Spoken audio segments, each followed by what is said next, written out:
दोस्तों, आज़ादी के बाद से लेकर आज तक कितने सारे प्रधानमंत्री हुए हैं। इनमें कई सारे ऐसे चेहरे हैं जो बहुत ज़्यादा चर्चा में रहे हैं। इस दौरान कुछ काम जनता के हित में हुए हैं, पर कुछ कार्य ऐसे भी हुए हैं जिससे जनता को काफ़ी परेशानी उठानी पड़ी है। 1947 से लेकर आज तक जितने प्रधानमंत्री हुए हैं उनके बारे में विस्तार से बताने वाले हैं। आखिर 1947 से आज तक कितने प्रधानमंत्री बने। 1947 से आज तक 16 बार प्रधानमंत्री बदल चुके हैं। जब हमारा देश आज़ाद हुआ था, हमारे देश के पहले प्रधानमंत्री कांग्रेस पार्टी के पंडित जवाहरलाल नेहरू जी बने थे, जो सबसे ज़्यादा समय तक प्रधानमंत्री पद पर रहे हैं। 15 अगस्त 1947 से लेकर 27 मई 1964 तक करीब 16 साल और 246 दिन प्रधानमंत्री रहे। 1964 में जवाहरलाल नेहरू की मृत्यु हो जाती है तो प्रधानमंत्री का पद खाली हो जाता है। गुलजारी लाल नंदा को कार्यवाहक प्रधानमंत्री बनाया जाता है। वह केवल 13 दिन तक कार्यवाहक के रूप में काम करते हैं। दूसरे प्रधानमंत्री के रूप में फिर बनते हैं लाल बहादुर शास्त्री। 9 जून 1964 को शास्त्री जी भारत के दूसरे प्रधानमंत्री बनते हैं। इन्हीं की शासनकाल में 1965 का भारत पाक युद्ध होता है। इनका कार्यकाल 1 साल 216 दिन तक रहा। इनके बाद 11 जनवरी 1966 को इनकी मृत्यु हो जाती है। अचानक पद खाली होने के कारण फिर एक बार गुलजारी लाल नंदा को कार्यवाहक प्रधानमंत्री बनाया गया और उन्होंने 13 दिन तक कार्यवाहक के रूप में काम किया। इसके बाद जवाहरलाल नेहरू की बेटी इंदिरा गांधी तीसरे नंबर की प्रधानमंत्री बनती हैं, जो पहली बार भारत देश में कोई महिला प्रधानमंत्री बनती हैं। इंदिरा गांधी की पहचान एक दबंग प्रधानमंत्री के रूप में थी, क्योंकि 24 जनवरी 1966 से 24 मार्च 1977 तक भारत की प्रधानमंत्री रहीं।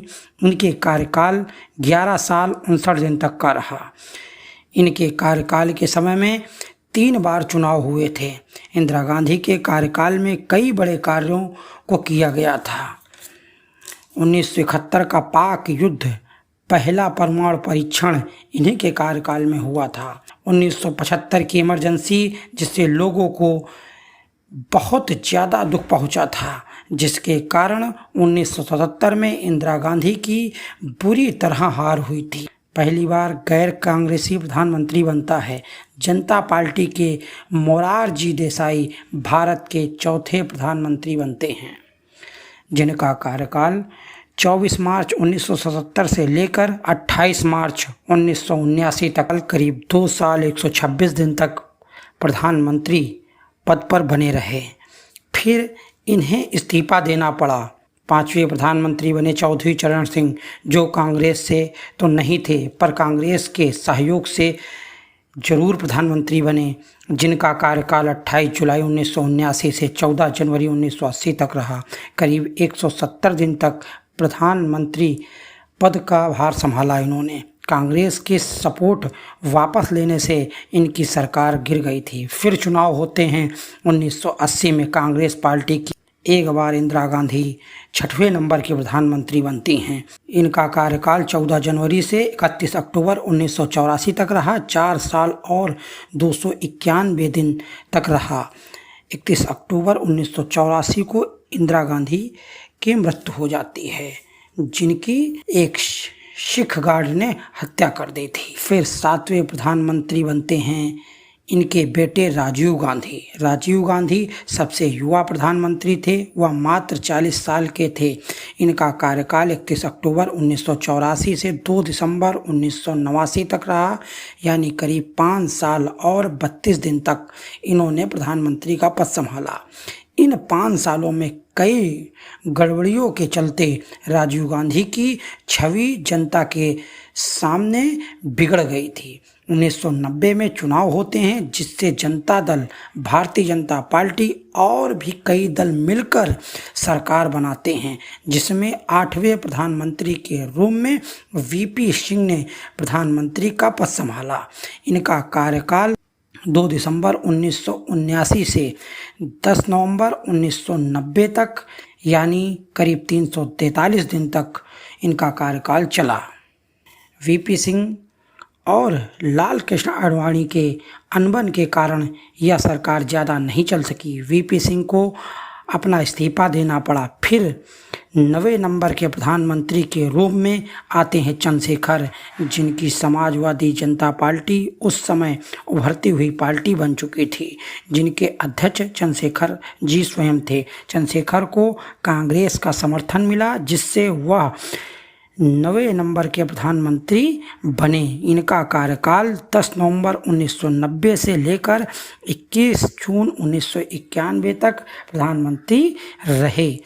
1 साल से भी कम समय तक इनका कार्यकाल रहा, क्योंकि कांग्रेस ने अपना समर्थन वापस ले लिया था। 1991 में चुनाव होते हैं और कांग्रेस के बीपी नरसिम्हा राव 10वें नंबर के प्रधानमंत्री बनते हैं। 21 जून 1991 से लेकर 16 मई 1994 तक करीब 4 साल और 330 दिन तक प्रधानमंत्री का पद संभाला। ये पहले प्रधानमंत्री थे जो साउथ इंडिया के रहने वाले थे। उस समय देश की इकोनॉमी की बड़ी खस्ता हालत थी। पीवी नरसिम्हा राव जी ने मनमोहन सिंह के साथ मिलकर कई बड़े डिसीजन लिए, जिससे इकोनॉमी में बड़े सुधार हुए। नरसिम्हा राव जी पहले प्रधानमंत्री के जो नेहरू गांधी परिवार के नहीं थे और अपना पूरा कार्यकाल समाप्त किया था। फिर अगले 4 साल बड़े उतार चढ़ाव रहे। 11वें नंबर के प्रधानमंत्री बनते हैं अटल जी। इनका कार्यकाल मात्र 16 दिनों तक था, जो अभी तक सबसे छोटा कार्यकाल था। फिर 12वें प्रधानमंत्री बनते हैं HP देवगौड़ा, जो 1 जून से 21 अप्रैल 1997 तक करीब 316 दिन तक प्रधानमंत्री पद पर रहे। 13वें प्रधानमंत्री के रूप में इंद्र कुमार गुजराल बने, जो करीब 2 अप्रैल 1997 से लेकर 19 मार्च 1998 तक करीब 332 दिनों तक प्रधानमंत्री का पद संभाला। फिर आते हैं भाजपा के अटल बिहारी वाजपेयी, जो कि भारत के जो 14वें प्रधानमंत्री के रूप में कार्य संभाला। इनका कार्यकाल 1 मार्च 1998 से 22 मई 2004 तक रहा, यानी लगभग 6 साल 64 दिन तक प्रधानमंत्री पद का भार इन्होंने संभाला। इन्होंने अपने कार्यकाल में कई मुख्य कदम उठाए, जैसे पोखरण में परमाणु परीक्षण भी था। फिर 15वें प्रधानमंत्री मनमोहन सिंह बनते हैं और ये लगातार 2 बार प्रधानमंत्री बनते हैं, यानी 2009 में फिर से मनमोहन सिंह प्रधानमंत्री बनते हैं। फिर समय आता है 2014 का। इस समय कुछ ऐसा होता है जो किसी ने सोचा नहीं था। भाजपा पूर्ण बहुमत से सरकार बनाती है और प्रधानमंत्री बनते हैं हम सबके दिलों पे राज करने वाले नरेंद्र मोदी जी, जो भारत के 16वें प्रधानमंत्री हैं। इनके बाद 2019 में फिर चुनाव होते हैं और फिर एक बार भाजपा पूर्ण बहुमत से अपनी सरकार बनाती है और मोदी जी एक बार फिर प्रधानमंत्री के रूप में शपथ ग्रहण करते हैं। मोदी जी के कार्यकाल में बड़े ऐतिहासिक निर्णय लिए गए जो जनता के हित में थे। उसमें नोटबंदी, सर्जिकल स्ट्राइक, एयर स्ट्राइक, धारा 370 को हटाना और राम मंदिर जैसे बड़े कार्य इन्हीं के कार्यकाल में हुए। अब अगला प्रधानमंत्री कौन बनेगा, ये 2024 में होने वाले चुनाव में आप सभी को मालूम होगा।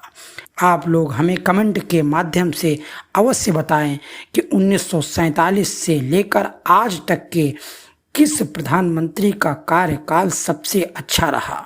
जय हिंद, जय भारत।